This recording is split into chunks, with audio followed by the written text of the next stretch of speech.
आप देख रहे हैं श्री हरि कृपा आश्रम चैनल। संस्थापक स्वामी श्री हरि चैतन्य पुरी जी महाराज।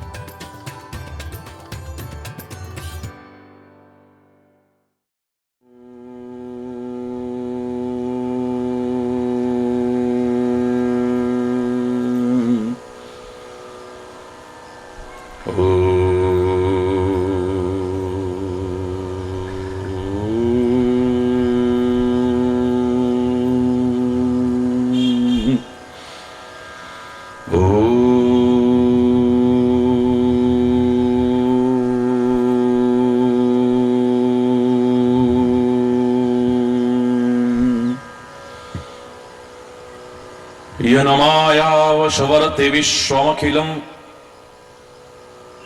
ब्रह्मादिदेवासुरा यत्सत्त्वादमृषैव भाति सकलम् रज्जौ यथा अहिर्भ्रमः यत्पादप्लवमेकमेव हि भवाम्भोधे स्थिरशावताम् वन्देऽहं तमशेष कारणपरं रामाख्यमीशं हरिम्। त्वमेव माताश्च पिता त्वमेव बन्धुश्च सखा त्वमेव विद्याद्रविणं त्वमेव सर्वं मम देव। ॐ शान्ति शान्ति शान्तिः। ॐ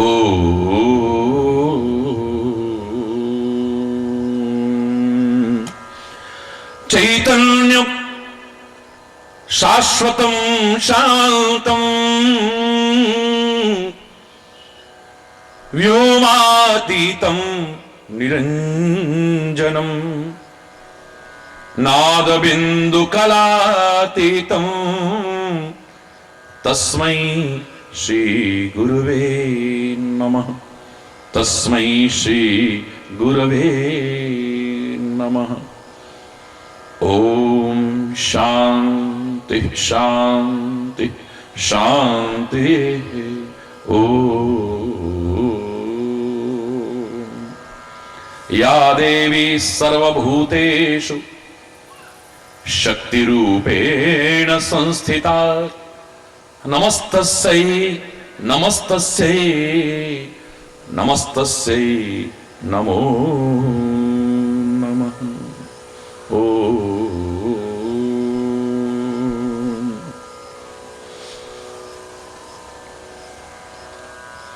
जय जय राधा रमण हरि बोल।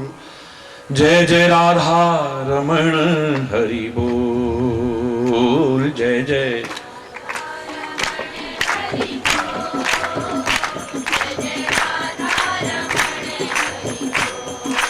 बोल। जय जय राधा रमण हरि बोल। जय जय राधा रमण हरि बोल। जय जय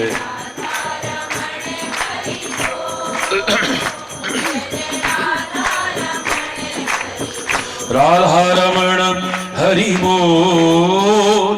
जय जय राधा रमण हरि बोल। जय जय राधा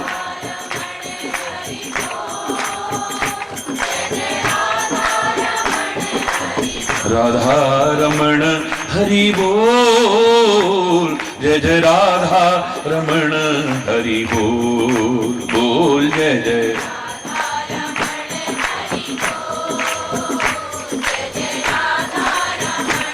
जय जय राधा रमण हरि बोल। जय जय राधा रमण जय जय राधा रमण हरि बोल। जय जय राधा रमण जय जय राधा रमण हरि बोल, जय जय राधा रमण हरि बोल, बोल जय जय राधा, जय जय राधा रमण हरि बोल, जय जय राधा,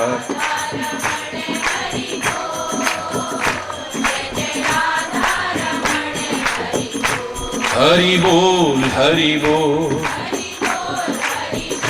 हरि बोल हरि बोल, हरि बोल हरि बोल, हरि बोल हरि बोल, हरि बोल हरि बोल,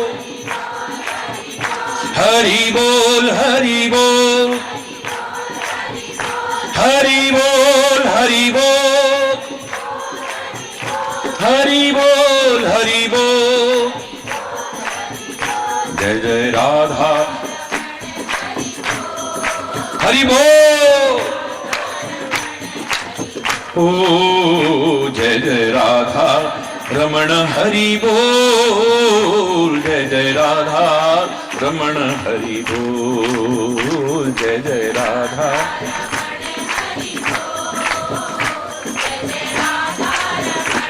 हरि बोल।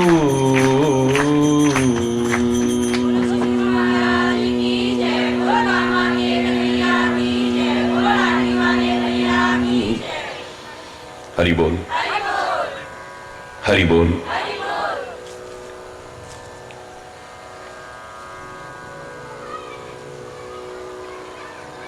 आज इतने दिन हो गए अभी तो एक ही प्रश्न का उत्तर मिल पाया है। लोग एक शब्द में उत्तर दे देते हैं, लेकिन यदि ठीक से समझे ही नहीं तो उस उत्तर का लाभ भी क्या है। सबते दुर्लभ कवन शरीरा, सबसे दुर्लभ कौन सा शरीर है? कोई भी कह सकता है मानव का शरीर ही सबसे दुर्लभ है। देवता भी तरसते हैं इसके लिए। परमात्मा तक वो निराकार भी निराकार होकर के इस धरा पर विभिन्न लीलाएं करता है। लेकिन बहुत विस्तार से आपने सुना कि मात्र मानव शरीर पाकर के ही हम देव दुर्लभ मानव शरीर पाए करके फूले न समाए तो शायद मूर्खता ही होगी हमारी। मानव का शरीर तो मिला, लेकिन मानव बने या नहीं बने, हम सच्चे इंसान बने या नहीं बने।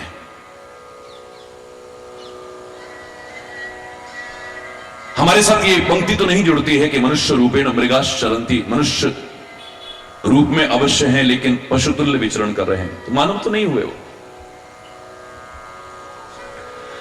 क्या हम मानव बने हैं, दानव तो नहीं बन गए हैं कहीं? क्या हम सच्चे अर्थों में इंसान बने हैं, कहीं शैतान और हैवान तो नहीं बन गए हैं?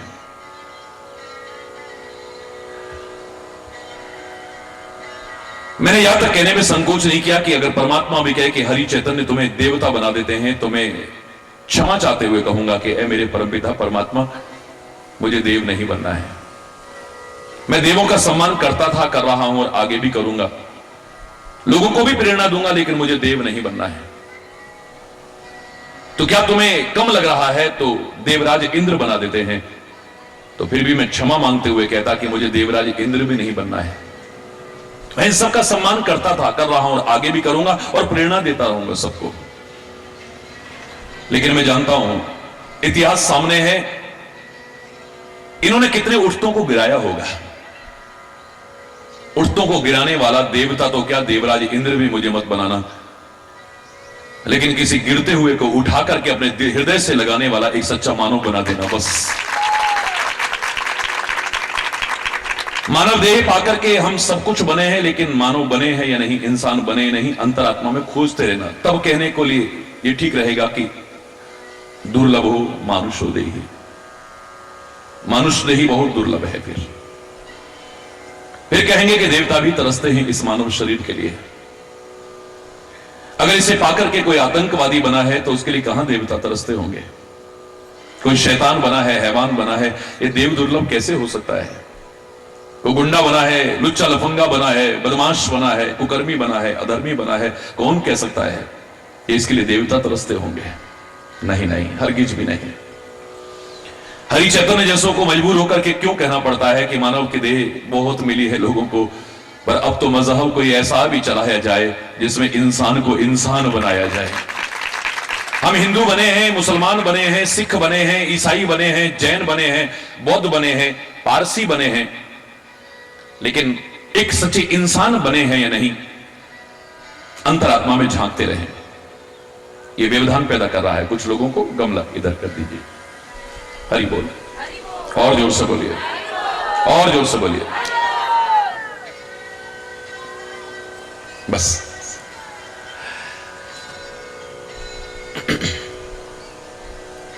अगर सचमुच ये मानव बन जाए, सच्चे अर्थों में अपने जीवन को सार्थक कर ले, ये सच्चे अर्थों में ये राष्ट्र के काम आ जाए, समाज के काम आ जाए, किसी के काम आ जाए, इसके जैसा शरीर और कोई नहीं हो सकता है।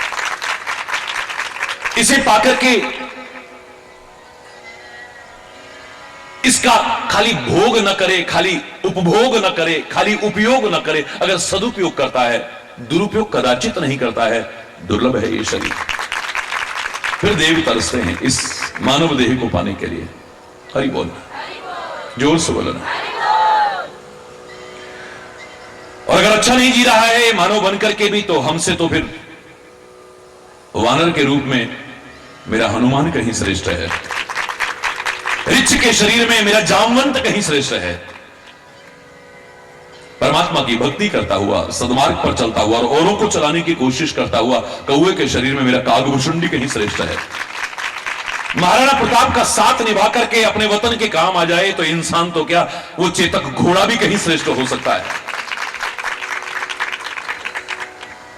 अपनी श्रेष्ठता साबित करे। शायद इसलिए मानस ने यह सब कहने के बाद एक पंक्ति में ही उत्तर दे दिया था, सोई पावन सोई सुभग शरीर। सोई शब्द ही अपने आप बता रहा है हर शरीर पवित्र नहीं है, हर शरीर दुर्लभ नहीं है। सोई पावन सोई सुभग शरीर, वही शरीर महान है, वही शरीर दुर्लभ है, वही शरीर मानव का परम पवित्र है, सुंदर है वो, जो इसकी सार्थकता को सिद्ध करता है। हरि बोल। नहीं करेगा तो फिर दुखी होगा। वैसे ही ये दुखालय है, और इस दुखालय में आकर के हमें प्रेरणा दी थी मानव के लिए तो विशेष तौर से आत्मा के रूप में, महात्मा के रूप में, परमात्मा के रूप में, वेद ग्रंथों उपनिषदों पुराणों के रूप में इसे ऐसा मार्गदर्शन दिया था, इस मृत्यु लोक में भी तू अमृतत्व को प्राप्ति कर सके, इस दुखालय में भी सुखालय बना सके तू।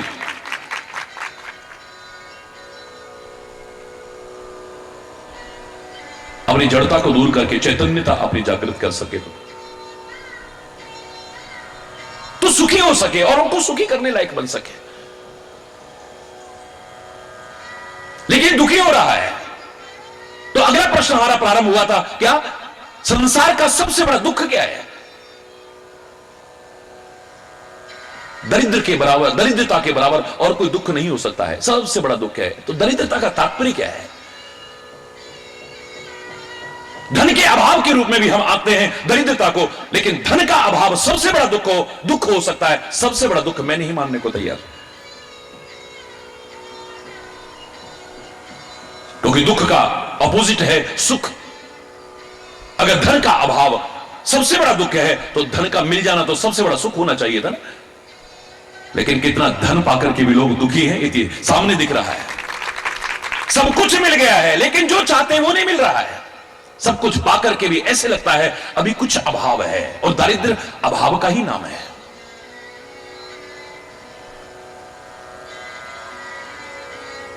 धन का अभाव भी दुख का कारण हो सकता है, मैं मानता हूं, लेकिन पुराने लोग गलत नहीं कहा करते थे। पहला सुख निरोगी काया, दूजा सुख हो घर में माया। घर में माया भी कितनी है, लेकिन आप बीमार पड़े हुए हैं, न खा सकते हैं, न पी सकते हैं, न उठ सकते हैं, न बैठ सकते हैं। किस काम का है वो पैसा? इसका तात्पर्य उससे भी ज्यादा दुख क्या हुआ?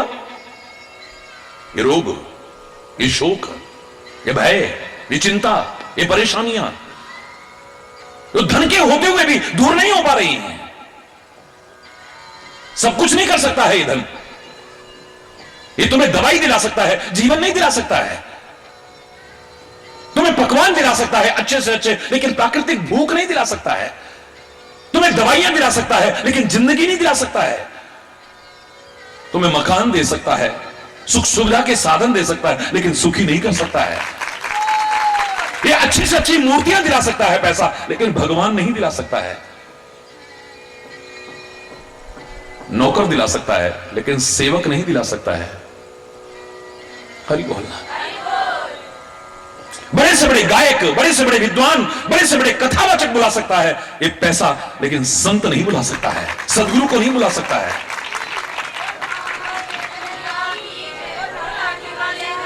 ये मकान बना सकता है, पर घर नहीं बना सकता है। हरि बोल।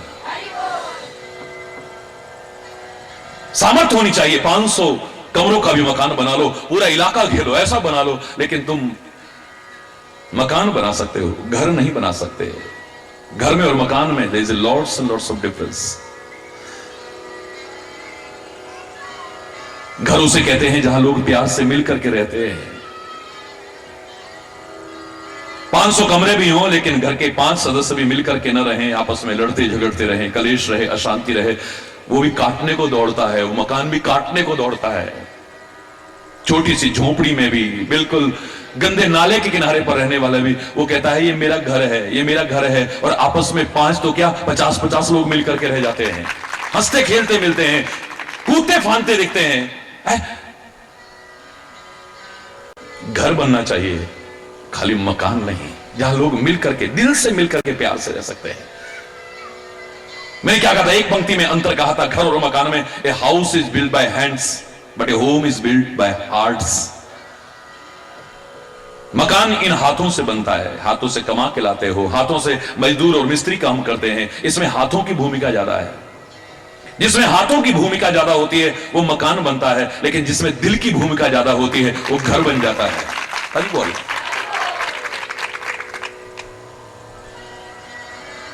कल मैंने आपसे कहा कि हमें लगता है ये कष्ट बहुत बड़ा है, ये कष्ट बहुत बड़ा है, लेकिन गहराई से खोजेंगे वो सबसे बड़े कष्ट नहीं। कष्ट हो सकते हैं,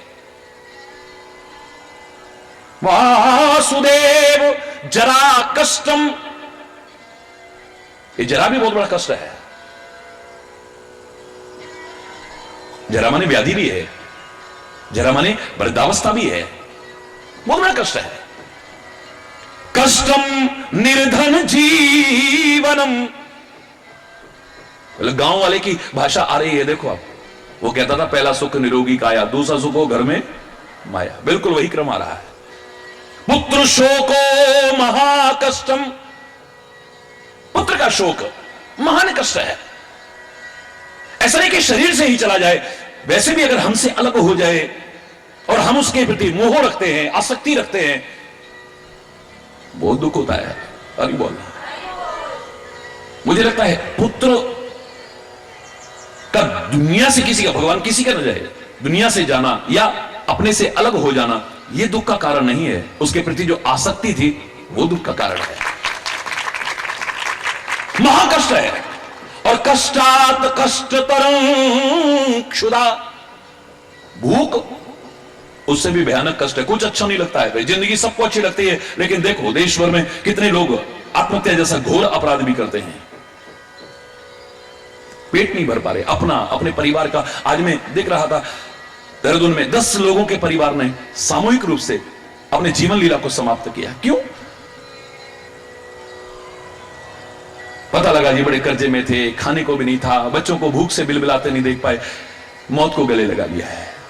हरि बोलना। ये सारे के सारे दुख हो सकते हैं, लेकिन सबसे बड़ा दुख नहीं। हम प्रश्न कर रहे हैं सबसे बड़ा दुख, जिसे पूरा होने पर सबसे बड़ा सुख मिल जाना चाहिए। अगर धन को हम सबसे बड़ा दुख मानते हैं, तो जिनके पास धन है क्या वो सब सुखी? अगर पुत्र को सबसे बड़ा सुख मानते हैं, तो जिनकी औलाद है वो सब सुखी हैं। एक क्या 10-10 बेटे भी हैं, लेकिन वो कहते हैं ऐसे न होते तो अच्छा था, मर जाते तो अच्छा था। बहुत दुखी है महाराज, हमारे घर में तो राक्षस पैदा हो गया है, हमारे घर में तो रावण पैदा हो गया, हमारे घर में कंस पैदा हो गया है। एक को औलाद का जाना दुख का कारण, एक का औलाद का होना दुख का कारण बना हुआ है। अब इसको सबसे बड़ा दुख कैसे मान लूं मैं, बोलो? साधनों का अभाव भी सबसे बड़ा दुख नहीं हो सकता है, वरना जिनके पास बहुत साधन हो गए वो सब सुखी नहीं है। अभी सर्दियां आने लगी, आपके पास गर्म वस्त्र नहीं होंगे, आपके लिए दुख का कारण है, मेरे लिए दुख का कारण नहीं है। सही बोलना। त्योहार आ रहा है, मिठाइयां पकवान न होना आपके लिए दुख का कारण है। जो सूखी रोटी 12 महीने खाता है उसके लिए वो दुख का कारण नहीं है। उसके सामने पड़ा हुआ है, रात दिन बांटता है, कितना सड़ता रहता है, लेकिन उसको कोई बुरा नहीं लग रहा। हरि बोलना। एक चीज एक के लिए दुख हो सकती है, दूसरे के लिए नहीं है। एक चीज एक के लिए सुख हो सकती है, दूसरे के लिए नहीं है। तो सबसे बड़ा दुख क्या है? माना कि अभाव तो दुख का कारण है सबसे बड़े, लेकिन मात्र धन का अभाव सबसे बड़ा दुख नहीं है। मैं कहूंगा ज्ञान का अभाव सबसे बड़ा दुख है, विवेक का अभाव सबसे बड़ा दुख है, विचार का अभाव सबसे बड़ा। जो मैंने कल भी आपसे कहा, गुरुवाणी में बड़े प्यारे शब्द हैं, ना सुख विच गृहस्थ दे, ना सुख छट गया, सुख है विच विचार दे, संता शरण पया।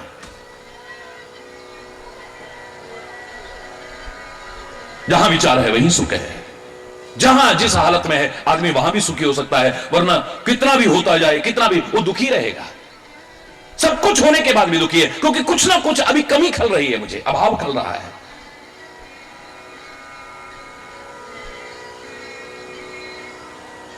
और अगर सार रूप में निचोड़ निकाल के कहूं तो मैं कह सकता हूं कि असंतोष ही सारे दुख की जड़ है और संतोष ही सारे सुख का। क्योंकि अपोजिट भी सही मिलना चाहिए ना आपस में। क्योंकि सबसे बड़ा दुख अगर है तो उसका दूर होना सबसे बड़ा सुख का कारण बनना चाहिए। दारिद्र्य का तात्पर्य मात्र धन का अभाव नहीं हो सकता है, वरना हमारे विचारक लोग न कहते गौधन गजधन बाजधन और रतन धन खान, जब आवे संतोष धन सब धन धूल समान। तब धूल जैसा लगता है। जिस धन को, वैभव को, राज्य को, पद को तुम पाना चाहते हो, कितने अध्यात्म पद के पथिक हैं जिन्होंने ठुकरा दिया है। एक एक इंच जमीन के पीछे तुम लड़ते होगे, लेकिन भारत का गौरव देखिए, मेरे राम भरत की तरफ राज्य उछालते हैं, भरत राम की तरफ राज्य उछालते हैं। फुटबॉल बना हुआ है अयोध्या का विशाल साम्राज्य। महावीर स्वामी राज्य को ठोकर मार देते हैं, महात्मा बुद्ध राज्य को ठोकर मार देते हैं। बड़े बड़े अमर वीर शहीदों ने सुख भी ठुकराया, साधन भी ठुकराए, परिवार भी ठुकराया, और अपने कष्टों को स्वयं झेलने को तैयार है। काले पानी की सजा हो रही है, कोड़े पड़ रहे हैं, फांसी की सजा, फिर भी हंसते हंसते तुम्हारे पैर में एक कांटा चुभेगा, तुम्हें क्या लगता है? उनको शूल भी चुभाए जा रहे हैं, तो वंदे मातरम, भारत माता की, ये बोल रहे हैं वो।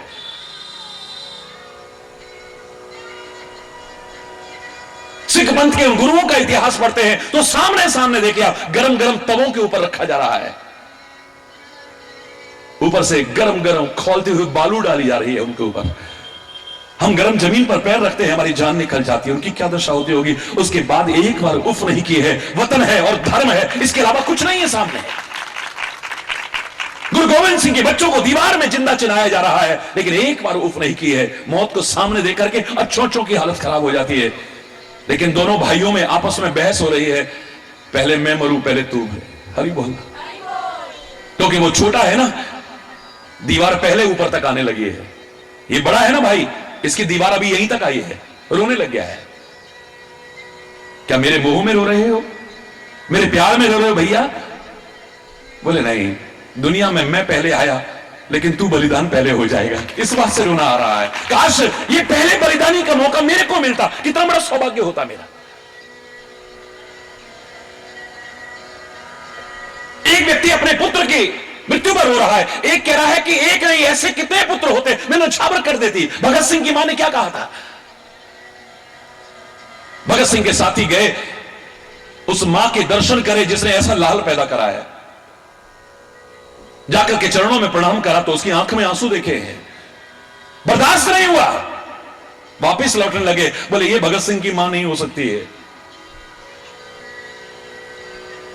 अपने पुत्र के मुंह में रोने वाली भगत सिंह की मां नहीं हो सकती है।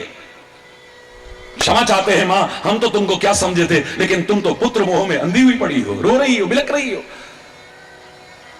कहती है बेटा रुको, तुम अपने मन में कोई भी धारणा बनाना, लेकिन बनाने से पहले एक बार जान लो। क्या जानना है? तुम रो रही हो क्योंकि तुम्हारा बेटा मरा है।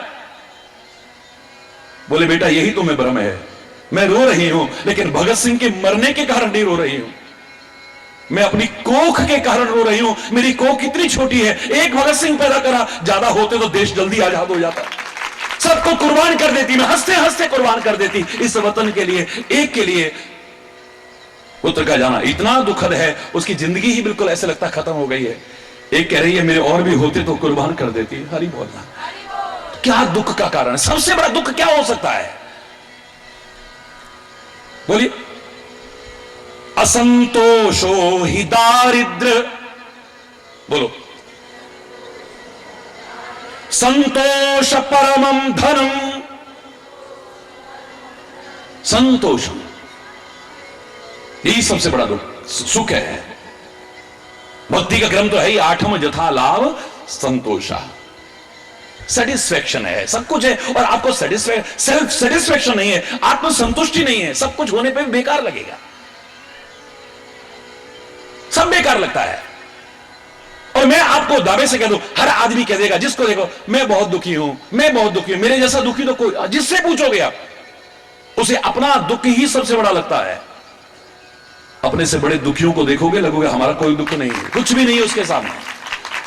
अपने से नीचे सुख वालों को देखोगे, आपके अंदर आत्मसंतुष्टि का, सेल्फ सेटिस्फेक्शन का भाव आएगा। हम लाखों से अच्छे हैं, फिर भी हम तो इसलिए रोते थे हमारे पास ये नहीं है, हमारे पास ये नहीं है, हमारे पास, अरे जितना हमारे पास है इतना भी लोगों के पास नहीं है।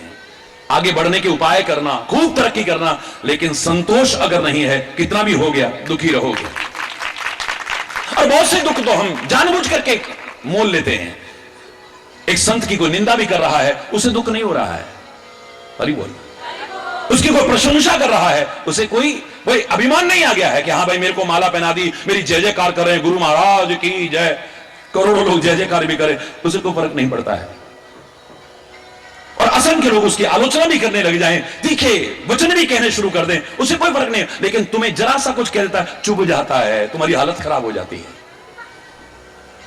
ये किसी का कुछ कहना एक के लिए दुखद है, दूसरे के लिए नहीं है। क्या कहते रहते हैं यार, दुनिया किसी को छोड़ती है क्या?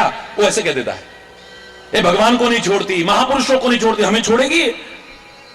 इनकी तो रीति है। कहीं ना कहीं कुछ तो लोग कहेंगे, लोगों का काम है ना, जिसको दोष निकालने हैं वो तो कहीं भी निकाल देगा।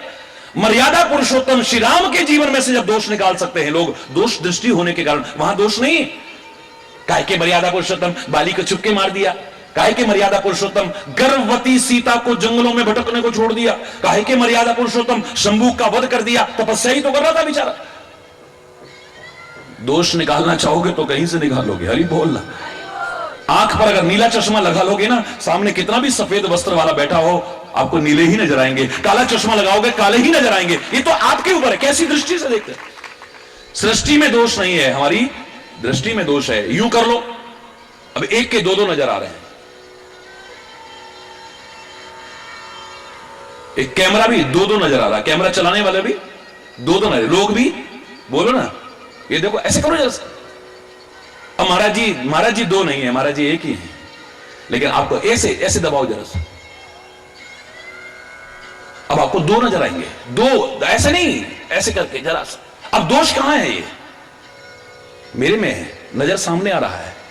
मेरे को घुमाया किसी ने, जोर जोर से घुमाया और बैठा दिया। अब मुझे सारी पृथ्वी घूमती नजर आ रही है, सारा आकाश घूमता नजर आ रहा है, मकान घूमते नजर आ रहे। ये नहीं घूम रहे, घूम तो मैं रहा हूं, दोष मेरे अंदर है, मुझे सामने नजर आता है।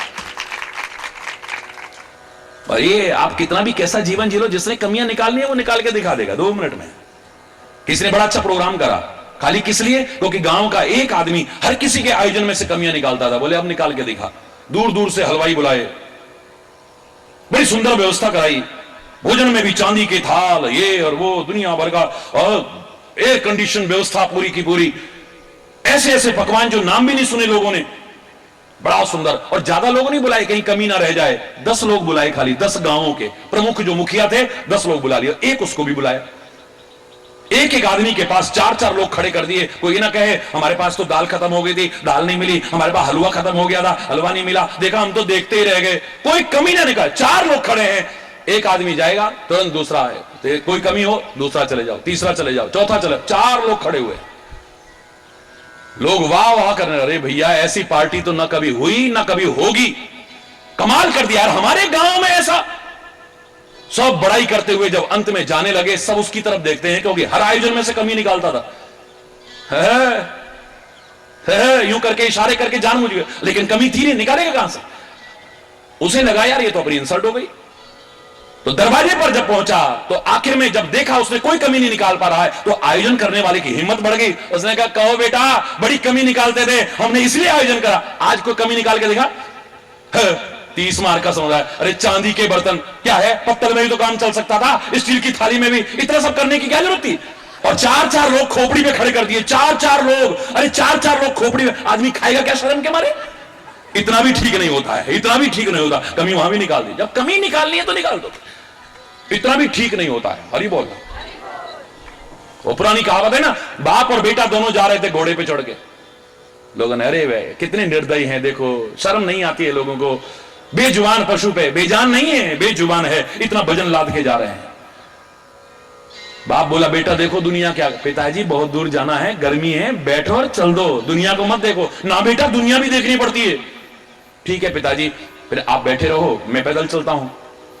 कुछ आगे निकले, फिर कुछ लोग मिल गए, हे भगवान कैसा घोर कलयुग आ गया, देखो शर्म नहीं है। पहले माँ बाप कष्ट उठा के बच्चों को सुख पहुंचाते थे, गीले में सोते थे, खुद उसको सूखे में सुलाते थे, कितना कष्ट उठाते थे बच्चों के लिए, और कैसा बेशरम देखो बैठा और बच्चा बेचारा पैदल जा रहा है। बेटा देखो दुनिया क्या कह रही है। बोले पिताजी बुजुर्ग हो, बैठे रहो, ये दुनिया के चक्कर में मत पड़ो। अरे बोल रहा, बोले नहीं बेटा दुनिया भी देखनी पड़ती है। ठीक है पिताजी, फिर आप उतर जाओ, मैं बैठ जाता हूं। अब वो बैठ करके चलने लगा, पिताजी पैदल चल रहे हैं। कुछ आगे चले, फिर कुछ लोग मिल गए, हे भगवान अब तो घोर कलयुग आ गया, अरे बुड्ढा बाप पैदल जा रहा है, बेशरम, अरे कुछ तो शर्म करता, कैसा निर्लज्ज होकर के घोड़े पे बैठा है। पिताजी बोले बेटा देखो दुनिया क्या कह रही है। बोले पिताजी ठीक है, फिर हम दोनों बैठे थे तो दुनिया ने कमी निकाली, आप बैठे मैं उतरा तो कमी निकाली, मैं बैठा आप उतर के चलने लगे तो कमी, ऐसा करते दोनों पैदल चलते हैं, दोनों पैदल चलने लगे। कुछ लोग साथी मिल गए आगे, बोले सुना ही था पागल हो गया है, लेकिन देख लिया सवारी पास में और पैदल जा रहे हैं। भगवान, बुद्धि नाम की चीज ही नहीं। अब बेटा कहता है पिताजी अब 2 ही काम बाकी हैं, एक काम बाकी है बस। हम दोनों बैठे थे तो ऐतराज इनको, आप बैठे मैं उतरा तो ऐतराज, मैं बैठा आप उतरे तो ऐतराज, हम पैदल चल रहे हैं तो इनको प्रॉब्लम है। अब ऐसा करो, अभी ताकत थोड़ी तो है ही मेरे में भी और आप में भी, 2 टांग घोड़े की आप उठाओ, 2 घोड़े की टांग मैं उठाता हूं। दोनों उठा के यूं चलने लगे। रास्ते में अपनी बिरादरी के लोग, हे भगवान कैसे कैसे पागल है देखो दुनिया में, अरे जिस पर बैठना था उसको अपने ऊपर बिठा के ले जा रहे हैं। अबे बेशरम कुछ तो शर्म करो, क्या कहेगी दुनिया। अब पिताजी के समझ में आई, बोले बेटा घोड़ा उतारो। जो आ गया पिताजी, बोले चढ़ जा बेटा। जो आ गया पिताजी, पिताजी भी चढ़ गए और दोनों आराम से चलने लगे। हरि बोल रहा, जहां जो करोगे, जिसने कमी निकालनी कमी निकाल। आप जब कोई आपकी बुराई करे, आपकी कोई आलोचना करे, ये देखो ये कमी हमारे अंदर है तो नहीं, कहीं है तो दूर करना, और नहीं है तो फिर परवाह बोलो ना। पर फलाना हमको ऐसा कह गया, कहने वाला कह गया, वो मस्त है और हम कुड़ रहे हैं, जल रहे हैं, मुंह लटका रहे हैं, रो रहे हैं, धो रहे हैं। होता है कि नहीं होता ऐसा बोलो। और कुछ जानबूझ के दुख हम मोल लेते हैं। एक व्यक्ति को बुखार हो गया है, अब ये कोई मोह ममता और प्यार नहीं है कि वायरल फीवर है तो सब मेरे साथ चिपके, बल्कि समझदारी किसमें होनी चाहिए। कोई हमारे से प्यार रखता है और वो खुद भी नजदीक आने लगे, देखो प्लीज घर में बहुत परेशानी हो जाएगी, आप भी अगर मेरे से चिपकोगे, ये वायरल तो फैलता है, आपको भी अगर हो गया तो क्या होगा, घर में बड़ी परेशानी हो जाएगी, और कोई है भी नहीं है, कम से कम आप मुझे तो देख रहे हो, और मैं भी बीमार, आप भी बीमार पड़ गए तो क्या होगा। अब कोई आपको नफरत की वजह से उधर करेगा, आपके दिल को चोट पहुंचेगी। देखा सुख के सब साथी दुख में न कोई, आज मेरे को बुखार हो गया तो सब मेरे को दूर दूर दूर दूर दूर दूर दूर दूर कर रहे हैं। हरि बोलना।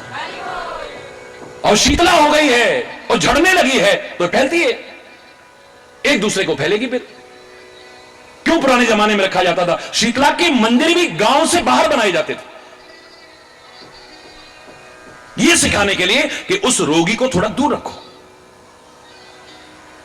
यह प्यार और मोह नहीं हो सकता है कि आप चिपकर के खुद भी बीमार पड़ जाओ।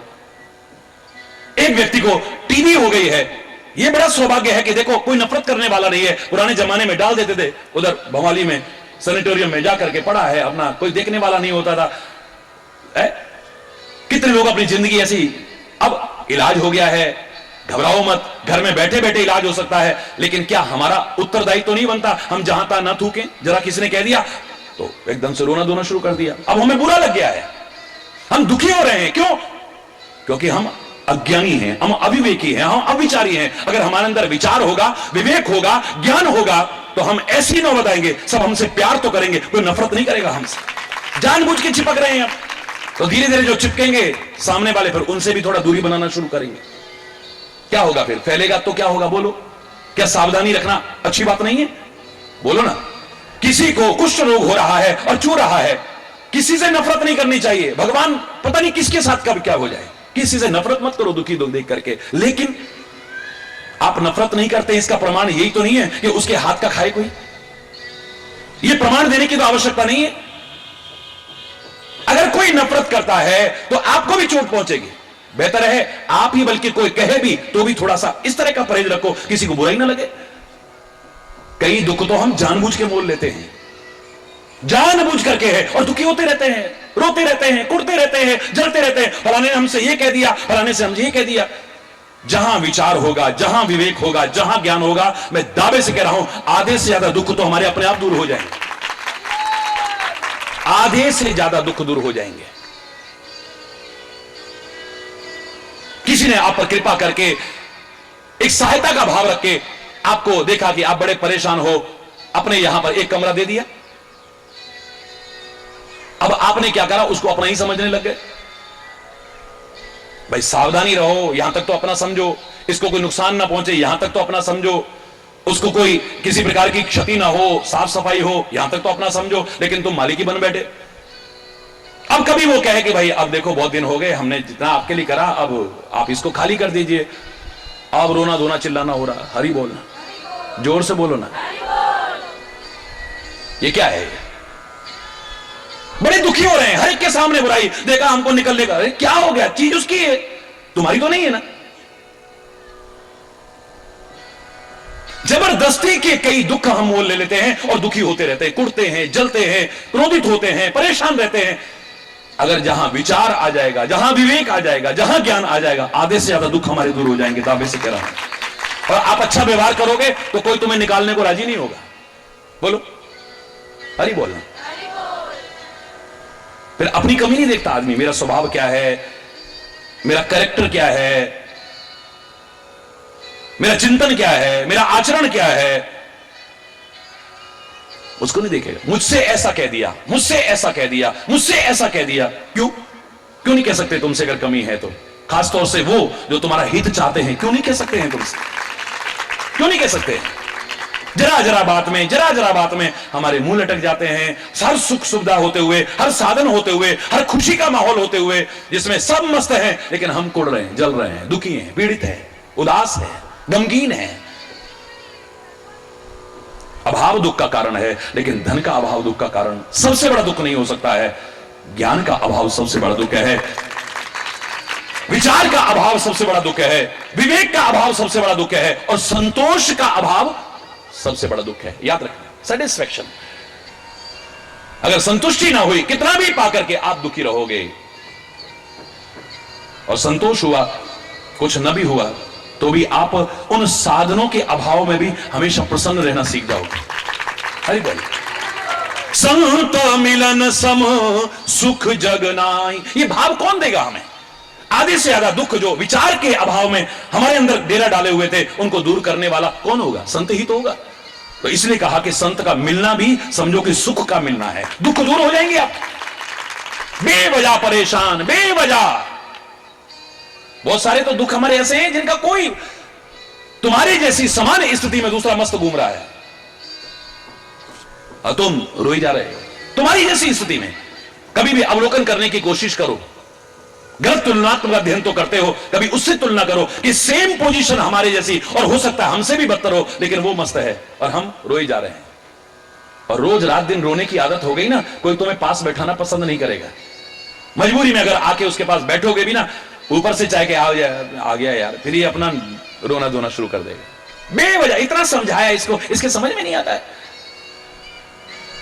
इतना मूर्ख आदमी है, मूर्ख को समझाइए ज्ञान गांठ का जाए, इसको समझाना अपनी बुद्धि खराब करना है। अरे बोला,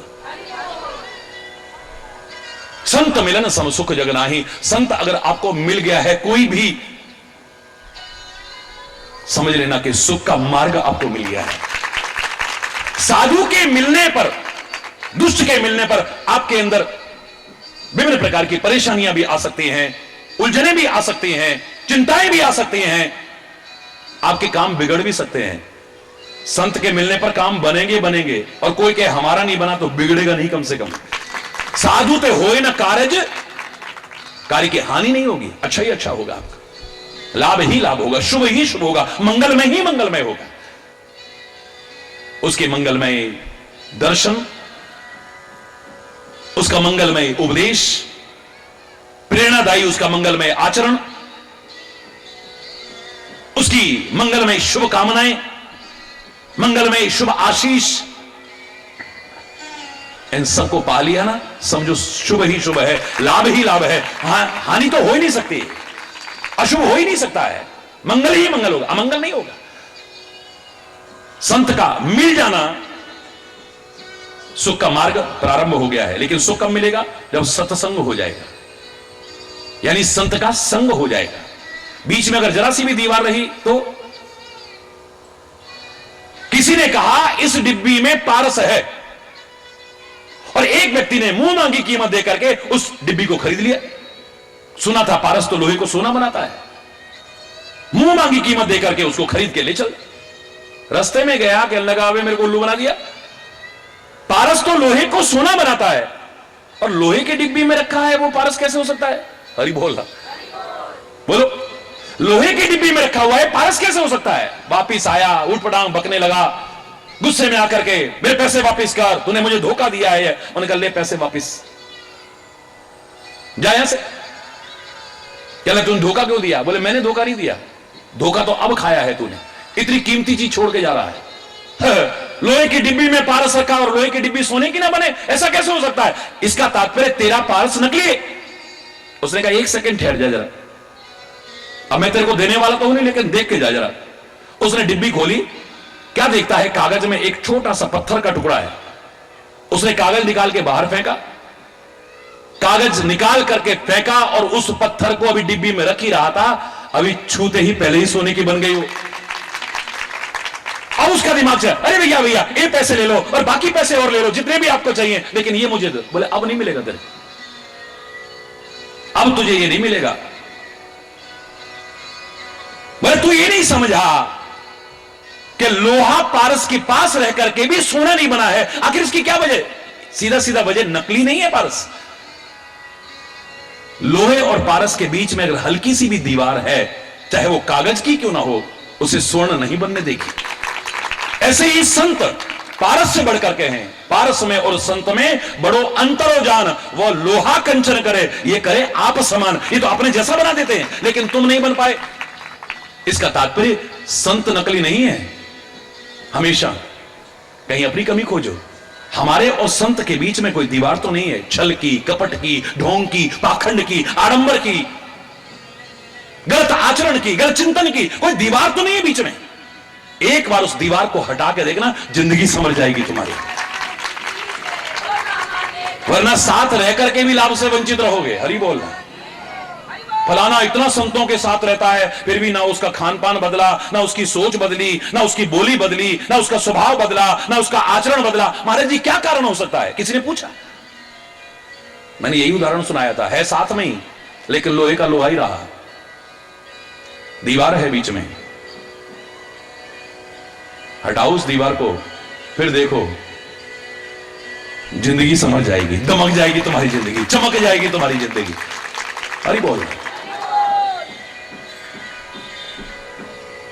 संत का कोई स्वार्थ नहीं है। पर उपकार वचन मन काया। क्योंकि संत असंत का भेद भी जानना चाहते हैं ना। चौथा प्रश्न, हरि बोल, संत में और असंत में भेद क्या है? सूक्ष्म में बता रहा हूं क्योंकि समय तो बहुत कम है, वरना एक एक प्रश्न की व्याख्या करने में हरि बोलना सब भ्रम टूटते चले जाते हैं। दावे से कह रहा हूं, ये 7 प्रश्नों के माध्यम से कम 7,000 प्रश्नों के उत्तर मिलते हैं। और आप देख रहे हैं इतने दिन से कितने प्रश्नों को जो हमारे मन में उपजते हैं, दिमाग में उपजते हैं, उनके उत्तर हमें मिल रहे हैं। मन वचन कर्म से परोपकार करते हैं संत, हरि बोलना। यद्यपि मैंने इन व्याख्याओं को काट करके नहीं, अपने लिए निजी चिंतन दिया था। जब मुझसे किसी ने कहा कि हरि चैतन्य जैसे संत बड़े परोपकारी हैं, तो मैंने कहा मैं परोपकारी ना था, ना हूं, ना होऊंगा। और संत सम्मेलन के ये शब्द हैं, बहुत लोगों को मालूम होगा। हरिद्वार में संत सम्मेलन चल रहा था और जब कई प्रमुख संतों ने ये शब्द कहे, मेरा नंबर आने पर मैंने इतना ही कहा, आपको नमन, आपकी भावनाओं को नमन, लेकिन ना मैं परोपकारी था, ना आज हूं, ना आगे होऊंगा। मेरा व्याख्यान पूरा नहीं होने दिया गया, बीच में प्रश्न किया, ये आप कैसे कह सकते हैं? मैंने कहा परोपकार पर किया जाता है, लेकिन हरि चैतन्य तो क्या, जो भी सच्चा संत है उसके लिए पराया है कौन जो परोपकार करेगा? वो तो अपनों पर उपकार करता है। मुझे ये शब्द अच्छा नहीं लगा। मैं शास्त्रों को नमन करता हूं, महापुरुषों को नमन करता हूं, कवियों को नमन करता हूं जिन्होंने परोपकारी बताया। हकीकत है वो परोपकारी ही है, लेकिन सच्चे संत के लिए पर है कौन? परोपकार शब्द तो तभी आएगा जब कोई पराया होगा सामने, तो उनके तो सब अपने हैं, वो सबके हैं। मैंने कहा आप बता दीजिए दुनिया में आपके लिए पराया कौन है? कोई भी नहीं। क्या आप सबके नहीं हैं? बोले हैं। आपके सब नहीं हैं? बोले हैं। फिर परोपकार कहां से हुआ है? हरि बोलना। संत जो भी करता है सबको अपना समझ के कर रहा है। तुम खाली गिने चुनों को अपना समझ करके करते हो।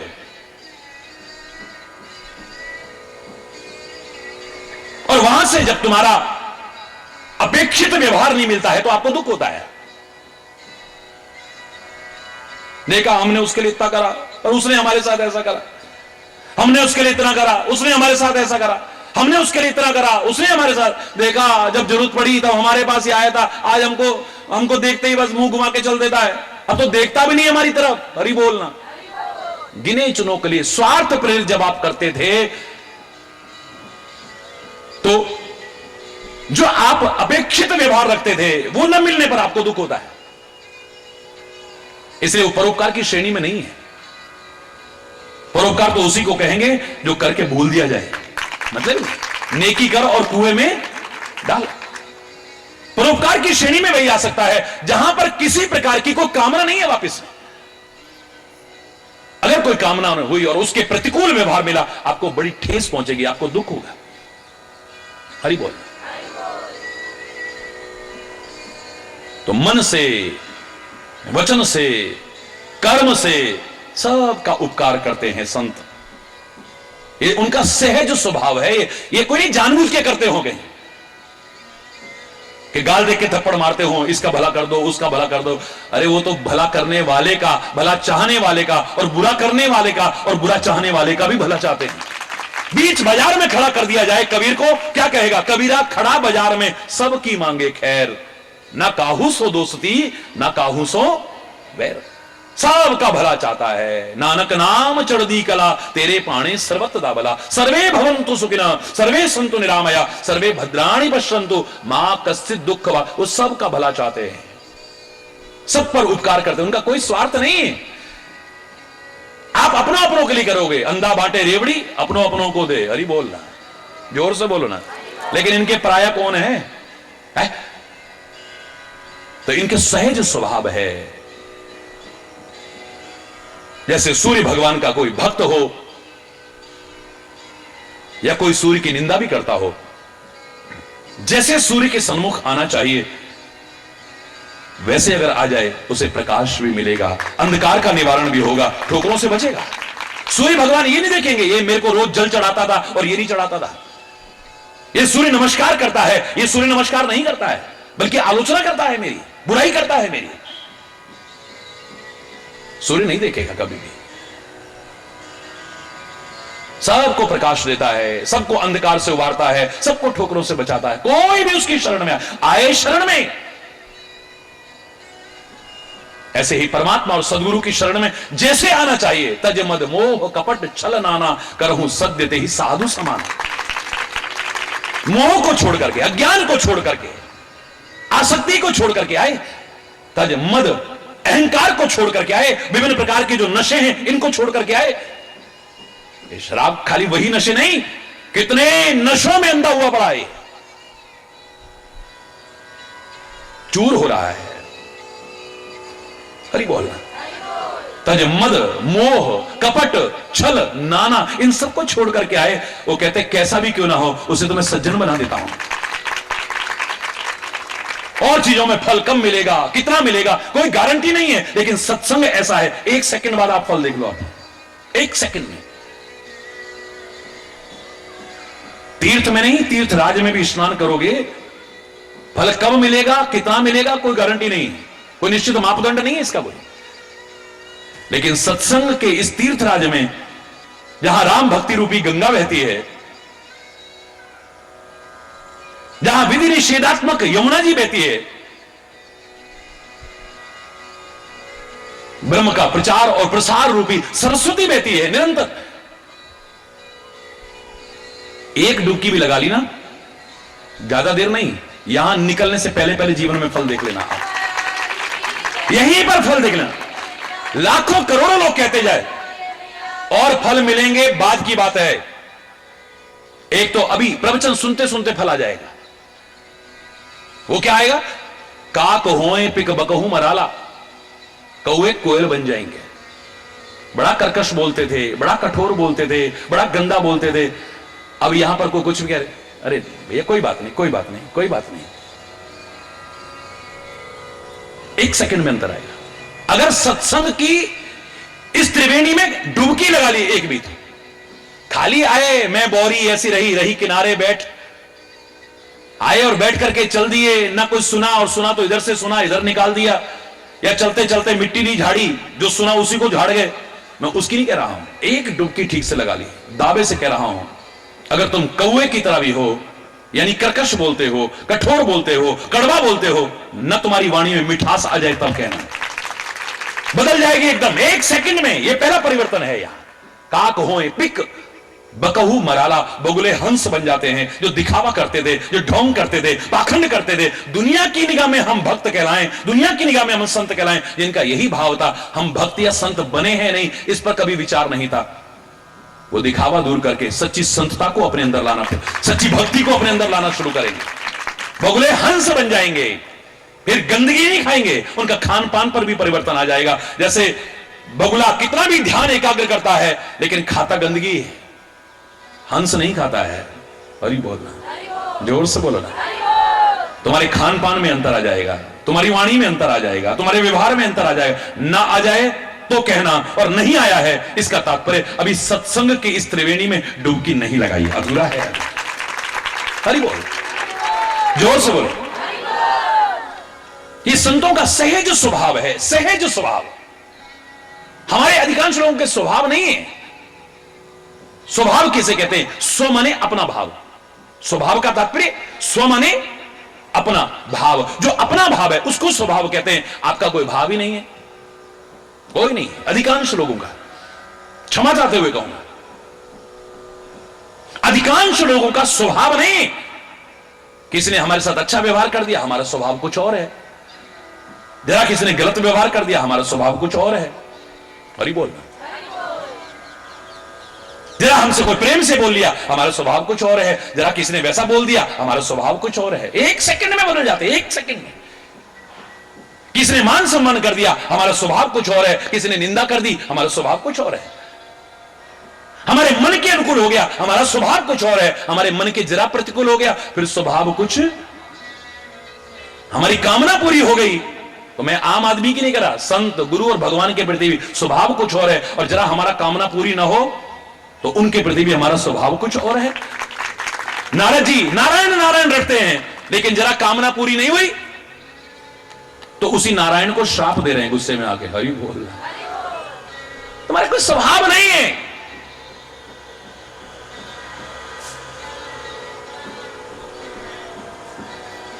सर्प का स्वभाव हो सकता है, दुष्टता में देखें तो दुष्ट का स्वभाव है, संत का स्वभाव है, लेकिन हम में से अधिकांश लोगों का स्वभाव नहीं है। सर्प का स्वभाव है, आप प्यार करोगे तो भी जहर उगलेगा, गुस्सा करोगे तब भी जहर उगलेगा, उसकी पूजा करोगे तब भी अमृत नहीं बरसाने लगेगा, जहर ही उगलेगा वो। आप दूध पिलाओ, दूध नहीं पिलाना चाहिए, दूध भी पिलाओ, वैज्ञानिक तो मना करते हैं, मेडिकल साइंस तो मना करता है,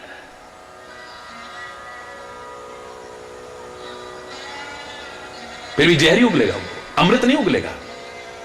उसका स्वभाव है। बिच्छू को बड़े प्यार से यूं करो तब भी डंक मारेगा, गुस्से में दबा लो डरेगा नहीं, फिर भी डंक मारेगा, धोखे से पैर पड़ गया तब भी डंक मारेगा, स्वभाव है उसका। अग्नि का स्वभाव है, आप बड़े प्यार से हाथ डालो तब भी जलाएगी, गुस्से में डालो डरेगी नहीं, फिर भी जलाएगी, धोखे में पड़ गया सोते सोते तब भी जलाएगी, स्वभाव है उसका। ये दुष्टों के स्वभाव है, सज्जनों के भी स्वभाव है।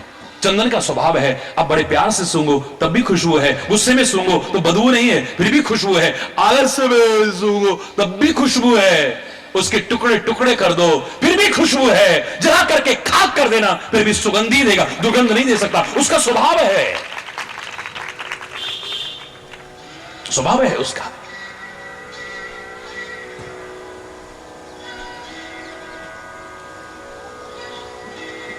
संत का स्वभाव है, दुष्ट का स्वभाव है, पर तुम्हारा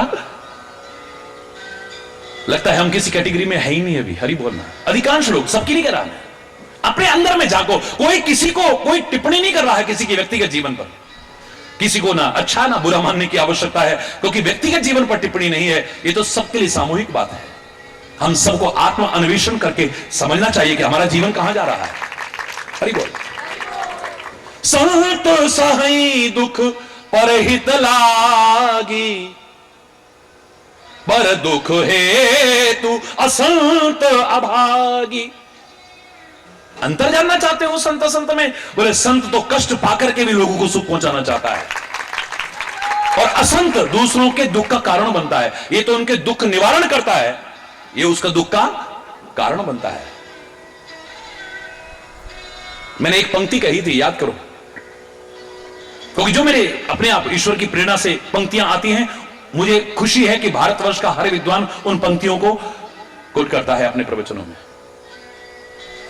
हरि बोल। तुम्हारी वजह से अगर किसी की आंख में आंसू हैं, इससे शर्मनाक बात कोई नहीं हो सकती है, और तुम्हारे लिए लोगों की आंख में आंसू हैं, इससे बड़ा सौभाग्य कोई नहीं हो सकता है। कितने हैं उनके लिए कहते हैं आंखों में पानी भरो इनके लिए, और कहने की आवश्यकता नहीं, अपने आप आ जाता है। हम राम को याद करते हैं, हमारी आंखें भर आती हैं, कृष्ण को याद करते हैं, आंखें भर आती हैं, सदगुरु को याद करते हैं, हमारी आंखें भर आती हैं, शहीद भगत सिंह को याद करते हैं, हमारी आंखें भर आती हैं, जिनके अंदर राष्ट्रीयता का जज्बा है। राजगुरु को याद करते हैं, हमारी आंखें भर आती हैं।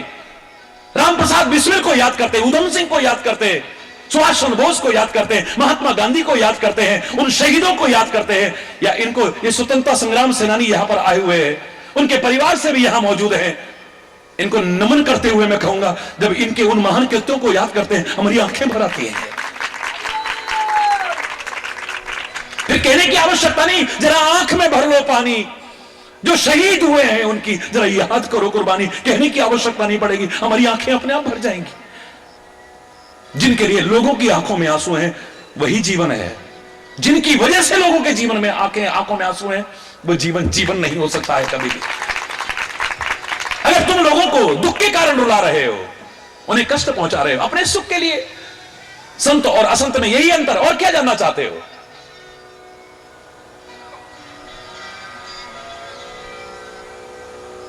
एक साथ पैदा हो रहे हैं दोनों इस दुनिया में, एक साथ,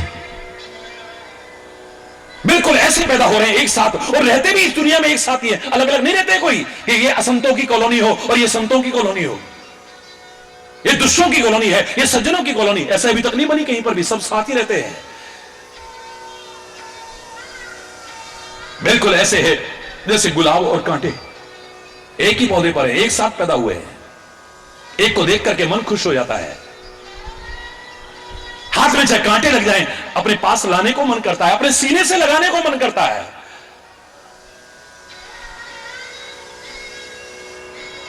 और कांटा खुद चल के भी आ जाए तो उसे दूर करने को मन करता है। एक ही जगह पर हैं, कमल और कीचड़ की तरह, कमल और जोंक की तरह। एक को देख करके मन खुश हो रहा है, अपने करीब लाने को मन कर रहा है, चाहे पैर में कीचड़ लग जाए, जोंक लग जाए, खून भी जाए, लेकिन कमल को लोग अपने करीब लाते हैं। लेकिन कीचड़ और जोंक खुद भी चल के आ जाए उसे दूर करते हैं। यही सज्जनता और दुर्जनता है, और क्या है।